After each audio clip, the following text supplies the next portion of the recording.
Una negra que se cruzó con él un día en las Tullerías, llevando una niñita de la mano, le recordó a la criada de la señora Arnaud. Ella también debía pasar por allí como las otras. Todas las veces que atravesaban las Tullerías, su corazón galopaba, esperando encontrarla. Los días del sol continuaba su paseo hasta el final de los Campos Elíseos. Las mujeres, sentadas negligentemente en sus calesas, con sus velos que flotaban al viento, desfilaban cerca de él, al paso de sus caballos, con un insensible balanceo que hacía crujir los barnizados cueros. Los carruajes se volvían más numerosos y, haciendo más lento su paso desde el rond-point, ocupaban toda la calle. Las crines junto a las crines, los faroles junto a los faroles, los estribos de acero, las barbadas de plata, las hebillas de cobre arrojaban aquí y allá puntos luminosos entre los calzones cortos, los guantes blancos y las pieles que caían sobre el blasón de las portezuelas. Se sentía como perdido en un mundo lejano. Sus ojos cerraban sobre las cabezas femeninas. Vagas semejanzas le traían a la memoria a la señora de Arnaud. Se le imaginaba entre las otras, en una de aquellas pequeñas coupés como la de la señora d'Ambrose, pero el sol se escondía y el viento frío levantaba remolinos de polvo. Los cocheros metían la barbilla en sus corbatas las ruedas se movían más rápidamente, el macadam rechinaba, todos los coches descendían al trote largo, la ancha avenida rozándose, pasándose o apartándose los unos a los otros, hasta dispersarse finalmente en la plaza de la Concordia. Detrás de las Tullerías el cielo tomaba el color de la pizarra. Los árboles del jardín formaban dos masas enormes, violáceas en la cumbre, se encendían los picos de gas, y el Sena, verdoso en toda su extensión, se deshacía en reflejos plateados contra los pilares de los puentes. Iban a cenar por 43 soles la tarjeta en un restaurante de la calle Arpe. Miraban con desdén el viejo mostrador de caoba, las servilletas manchadas, los cubiertos grasosos y los sombreros colgados en la pared. Lo rodeaban otros estudiantes, como él, charlaban de sus profesores y de sus amantes. Bastante le inquietaban los profesores. ¿Acaso tenía algún amante? Para evitar las alegrías de sus compañeros llegaba lo más tarde posible. Restos de comida cubrían las mesas. Los dos mozos cansados dormían en los rincones y un olor a cocina, a quinqué y a tabaco llenaba la sala desierta. Luego paseaba lentamente por las calles. Los reverberos de las luces se balanceaban, haciendo temblar sobre el lodo largos reflejos amarillos. Por las veredas se deslizaban algunas sombras cubiertas con paraguas. El piso estaba pegajoso, la bruma caía y le parecía que húmedas tinieblas se envolvían, descendiendo indefinidamente en su corazón. Tuvo remordimientos, volvió a clase, pero como no conocía las materias estudiadas, las cosas más simples le parecían difíciles.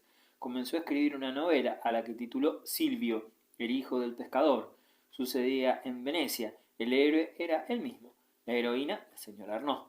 Ella se llamaba Antonia, y para conseguirla él asesinaba a varios caballeros, quemaba una parte de la ciudad y cantaba bajo su balcón, donde se movían con la brisa las cortinas de damasco rojo del Boulevard Montmartre. Las excesivas reminiscencias que encontró en su trabajo lo descorazonaron. No fue más lejos y aumentó su ociosidad. Entonces suplicó a Desailliers que viniera a compartir su cuarto. Se las arreglarían para vivir con sus 2000 francos de pensión. Todo valía más que aquella existencia intolerable. Desailliers no podía abandonar todavía a Troyes. Lo animaba a que se distrajera y a que se hiciera amigo de Senescal. Senescal era un ayudante de matemáticas, hombre de cabeza firme y convicciones republicanas, un futuro Saint-Just, decía Desailliers. Frederick había subido 3 veces sus 5 pisos sin recibir de él ninguna visita. No volvió más. Quiso divertirse, fue a los bailes de la ópera. Aquellas alegrías tumultuosas lo helaban desde la puerta. Por otra parte, se sentía cohibido ante el temor de una afrenta pecuniaria, imaginándose que una cena con un dominó suponía gastos considerables. Era una aventura fuera de su alcance. No obstante, le parecía que merecía ser amado. Algunos días se despertaba con el corazón lleno de esperanzas, se vestía cuidadosamente como para una cita y daba paseos interminables por París. Ante cada mujer que iba delante de él o que avanzaba hacia él se decía «aquí está». Cada vez era una nueva decepción. La idea de la señora Arnaud fortificaba sus ansias. Podía ser que la encontrara en su camino. Imaginaba que para abordarla debería atravesar las complicaciones del destino o extraordinarios peligros de los que se salvaría. Así transcurrían los días en la repetición de los mismos aburrimientos y de los pesados hábitos. Hojeaba folletos bajo las arcadas del Odeón, iba a leer la revista de los dos mundos al café, entraba en una sala del Colegio de Francia, escuchaba durante una hora una clase de chino o de economía política, todas las semanas escribía largamente a Desailly, cenaba de tanto en tanto con Martinon, veía algunas veces a Sissi. Alquiló un piano y compuso valses alemanes. Una noche, en el teatro del Palais Royal, divisó en un palco de proscenio al señor Arnaud, acompañado de una mujer. ¿Sería ella? El biombo de tafetas verdes, extendido hasta el borde del palco, ocultaba su rostro. Finalmente el telón se levantó. El biombo fue corrido. Era una mujer alta, de alrededor de 30 años, ajada, cuyos gruesos labios descubrían al reír dientes espléndidos. Charlaba familiarmente con Arnaud y lo golpeaba con su abanico en los dedos. Luego, una joven rubia, con los párpados enrojecidos, como si acabara de llorar, se sentó entre ellos.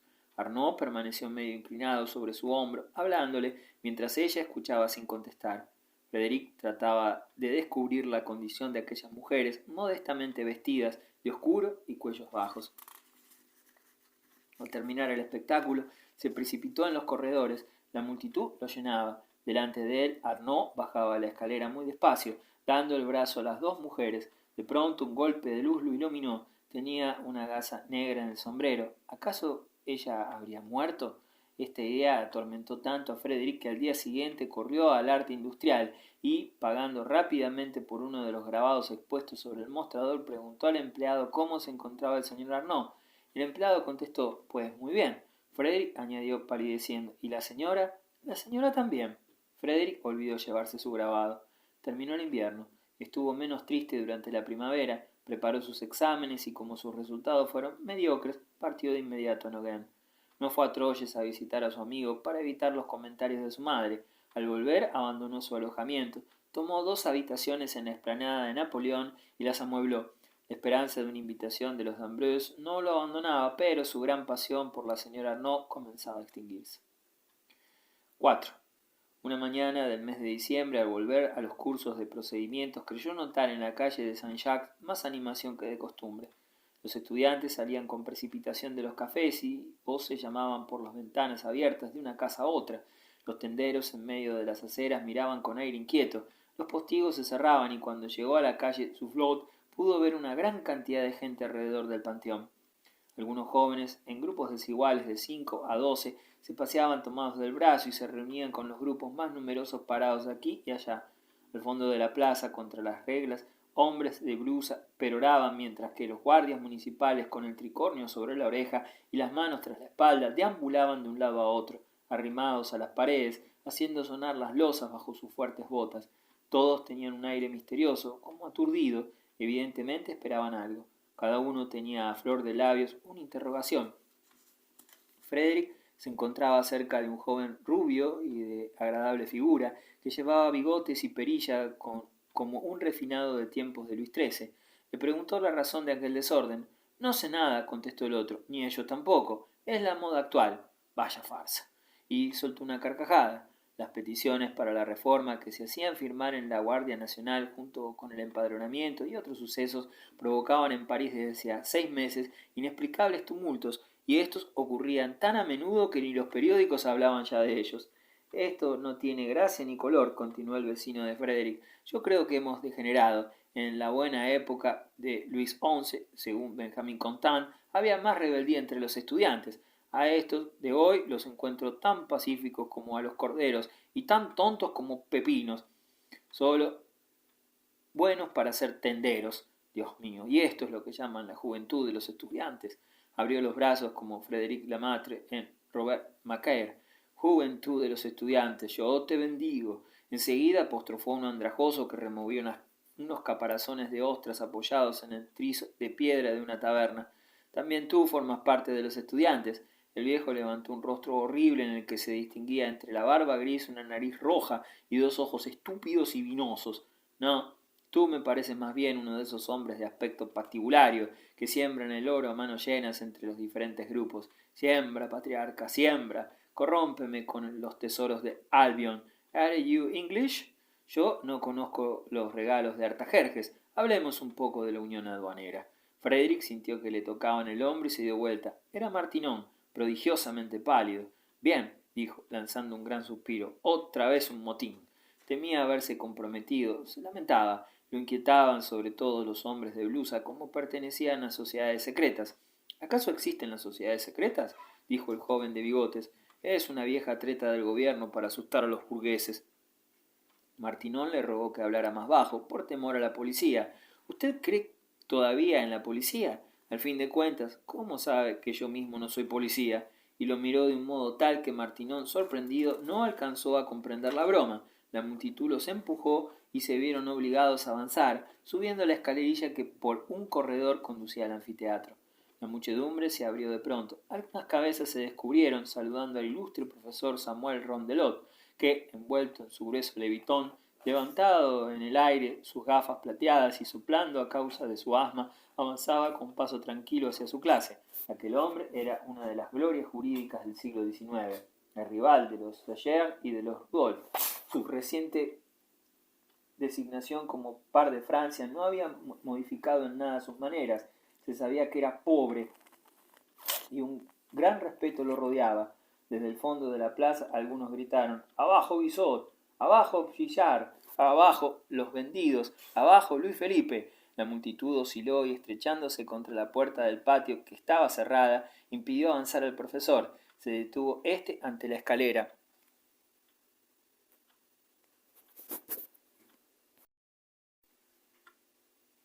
Pronto se lo vio en lo alto de 3 escalones.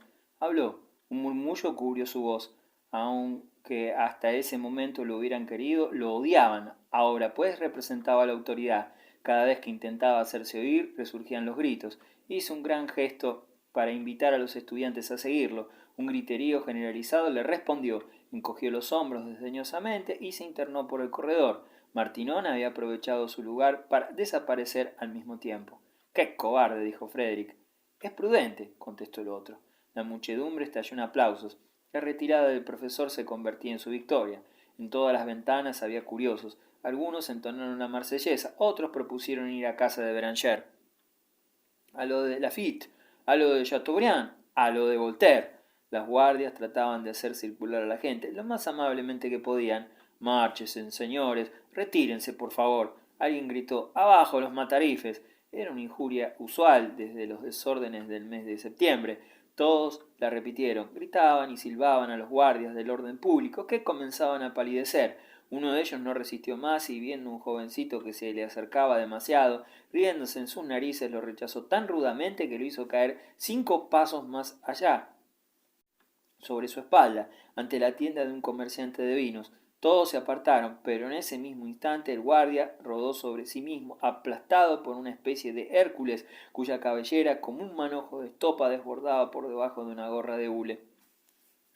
Detenido desde hacía unos minutos en la esquina de la calle de Saint-Jacques, había dejado rápidamente una gran caja de cartón para atacar al guardia. Teniéndolo ahora debajo de él, destrozaba su cara a puñetazos. Los otros guardias acudieron. El terrible muchacho era tan fuerte que fueron necesarios 4 para dominarlo. 2 lo sacudían por el cuello, otros 2 le tiraban de los brazos, un quinto le daba con las rodillas golpes en los riñones, y todos lo llamaban bandido, asesino, revoltoso. Con el pecho desnudo y el traje hecho jirones alegaba su inocencia, pues no había podido soportar que le pegaran a un niño. «Me llamo Ladier y trabajo en lo de los señores Baricard, hermanos, puntillas y novedades, calle de Clery. ¿Dónde está mi caja? Quiero mi caja». Y repetía: «Dusadier, calle de Clery, mi caja». Terminó dejándose conducir con aire estoico hacia el puesto de la calle de Descartes. Una oleada de gente lo siguió. Frederick y el joven de bigotes marchaban detrás, llenos de admiración hacia el dependiente e indignados contra la violencia del poder. A medida que avanzaban, la multitud se hacía menos compacta. Los guardias de tanto en tanto se volvían con un aire feroz, mientras que, alborotadores y curiosos, no teniendo más que hacer ni que ver, poco a poco se iban alejando. Los transeúntes que se cruzaban miraban a Dusadier y hacían en voz alta comentarios ultrajantes. Una anciana desde su puerta hasta lo acusaba de haberle robado un pan.